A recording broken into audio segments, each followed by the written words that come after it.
The most interesting thing about it is that it's all relevant. And in fact, there's another book coming out in about a month called The Political Mind, Why You Can't Understand 21st Century Politics with an 18th Century Brain. And the reason for that title is this. Back in the days of the Enlightenment in the 18th century, when the country was founded, there was a view of the mind that took hold, and it's very popular even today. It's a view that goes like this, and many people hold it. It says, thought is unconscious, as conscious. It's all there. You know what you think. Thought is conscious. Its reason is dispassionate, unemotional. Reason is logical. That reason can just fit the world as it is. That is, it's literal. That it's universal. We all reason the same way. That reason is disembodied. It's abstract. And that it's interest-based. It's there to serve your self-interests. Every part of it's false. That what we've learned in cognitive science and in neuroscience over the past 30 years is every single piece is false. So take the idea that reason is conscious. It's 98% unconscious. It's what your brain is doing when you're filled with consciousness. But most of it is not accessible to conscious thought.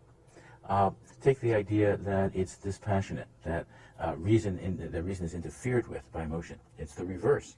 You can't be rational without being emotional, and this was shown by Antonio Damasio in a book called Descartes' Error.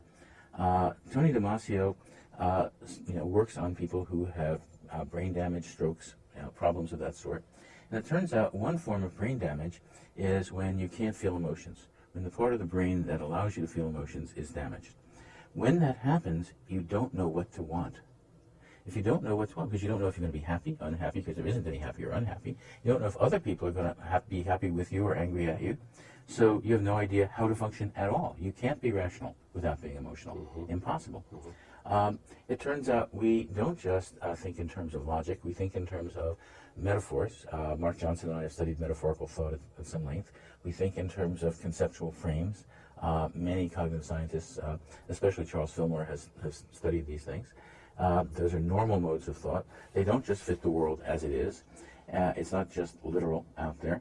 And these things work with a logic of their own. They don't work by formal logic or probabilistic logic or things of that sort. In addition, it turns out thought is not just abstract. It isn't free-floating. It's actually based on the way our bodies work. Our ideas are based on that. We learned this from neuroscience in a very deep way. Back in the 1990s, there was a remarkable discovery, which was that if you are imagining something, take a drawing, and you memorize the drawing and you imagine it, the same part of the brain becomes active as if you see it. And if you remember it, the same part is active. And if you dream that you're seeing, the same part is active as when you're actually seeing. The same with moving. Now, what's interesting about that is that suppose I take a sentence like, and by the way, the same is true if I give you a sentence, about seeing something, then the same part of the brain will be active as well, because you'll see the scene. If I give you a sentence like, he took a drink of water, if you don't know what it is to take a drink of water, if you can't even imagine it, you don't understand the sentence. What that suggests is that meaning is the capacity for imagination. Meaning is the capacity for activating those parts of the brain that understand all these things through actually seeing or acting, through actually imagining, dreaming, remembering, and so on. They're all part of the same system. They're embodied. Any idea you have is physically there in your brain. And then there's the question of, is reason there for self-interest? What was discovered in 1996 in Parma, Italy, was something remarkable. That we have a part of our brain called mirror neurons, located in the prefrontal cortex, and then they've discovered them in other places, so that if they fire when we coordinate actions, when I say pick up a glass of water, when I do coordinated actions, they'll fire, or when I see someone else do the same action. Now, what that means is that you are connected to other people, but those neurons are connected to emotional regions. So when you feel emotions, your body feels a certain way. If you're happy, you smile. If you're sad, you droop, and so on. That means you can see someone else's body and know what they're feeling. Empathy is physical. We have inherited the capacity for empathy. It's there in our brains. So actually, reason is very different. It's mostly unconscious. It's emotional. It has emotional ties, and people like Damasio have been tracing out pathways linking emotional regions to other, quote, more rational regions of the brain, but they're connected. The reason is metaphorical. It's not literal. It doesn't just fit the world. It's not abstract. It's embodied, and it's not based on self-interest. It has everything to do with connecting with other people, empathy. Well, let me ask you that those are, especially what you said at the end, are very inspiring words. It means we really need to change our rhetoric, which, at least in the United States, is based on so much 18th century thought. So my question to you is, maybe you'll answer this. Where's the hope for America if so many of our institutions are sort of based in 18th century thinking, and now we live in a world where cognitive science has put us, really has explained reality in a very different way?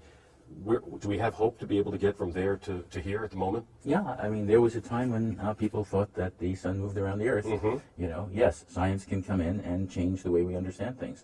It's effective. It's very important in economics and foreign policy, where what's called the rational actor model, which assumes 18th century thought, is the basis of lots of foreign policy and lots of economic policy. That has to be rethought, and is being rethought in the field of behavioral economics. There are many academic disciplines that will have to be rethought, and politics especially, because policy making in the political arena uses all those old mechanisms. Now, there's another really important part, which is, if you really believe all those things, then you will not think that that language is very important. Language, if 18th century reason were true, language would be transparent. It would just fit the world, but it doesn't. It fits conceptual frames and metaphors. Now, what that means is that if you're in politics and you have an ideology, and you can get your ideology out into the world through language, and the language gets accepted, that means the frames and metaphors and ideas get accepted. And that's what the right wing in America has done for the past 35 years. Their think tanks have spent basically $4 billion over that period getting their ideas out in public, and progressives have not. So you have the most basic ideas, like the idea of security. What does it mean to be secure? The idea of the market, the idea of what government is, what taxation is, what religion is, what morality is, what character is, what responsibility is. Those are the ones out there right now in public discourse, are the right-wing versions. There are progressive versions out there, and they're not as well known. The language hasn't been developed, and the result is that if you believe that language is neutral, you'll accept the right-wing ideas. And many people in the media just do it. They just accept the right-wing view of the market, so-called free market. They'll accept the right-wing view of what counts as security, namely military action, and so on. There are other ideas about all of these things that are progressive, and those ideas have to come out there, but they can't come out unless we get rid of this old notion of reason.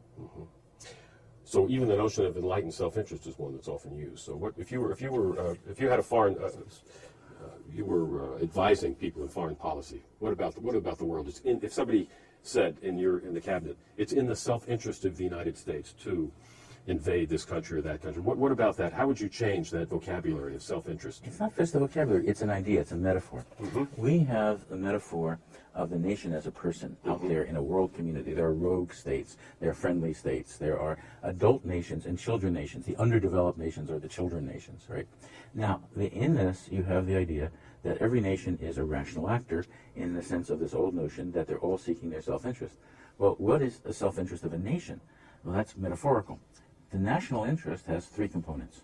It has the GDP, economic interest, but defined not with respect to all the individual people, but the overall GDP, which is mainly corporate America. It is defined relative to military strength, and it is defined relative to political influence. Those are the three things that define what is called the national interest. Those are all interests at the level of the state, and foreign policy assumes that every state naturally works in terms of those things and those interests, and that's good. It's sort of like the classical notion of the economy, whereas everybody seeks their profit, the profit of all will be maximized, and so on. Well, it turns out not to be the case. The most important foreign policy issues in the world are not at the level of the state, but at the level of the person. They have to do with issues of policy. They have to do with issues of climate change. They have to do with questions of disease and public health, of water rights, of all of these things that are not at the level of the state, but affect individual people. And that has to be changed if we're to address our greatest foreign policy problems. Terrorism is not a problem at the level of the state. It's the problem at the level of people. Lights out on the hour. Turn to MSNBC and the experts. U.S. officials tell CNN, Bush official says that analysts say, Pentagon officials tell us, according to U.S. intelligence, U.S. officials say that U.S. officials here say, these officials here at the White House tell us, trust me. Bin Laden, Osama Bin Laden, Osama Bin Laden, Bin Laden, Osama Bin Laden, Bin Laden, Osama Bin Laden, Bin Laden, Bin Laden, Bin Laden, Bin Laden, Osama Bin Laden. I have 2 words for you. Predator drones. You will never see it coming. You think I'm joking? Al-Qaeda, terrorism. Vicious, evil act. It is the first thing I will do. I will get our troops home. We will bring an end to this war. You can take that to the bank. Just send your cash. It's the 3rd time I've said that. I'll probably say it 3 more times. See, in my line of work, you got to keep repeating things over and over and over again for the truth to sink in, to kind of catapult the propaganda. Light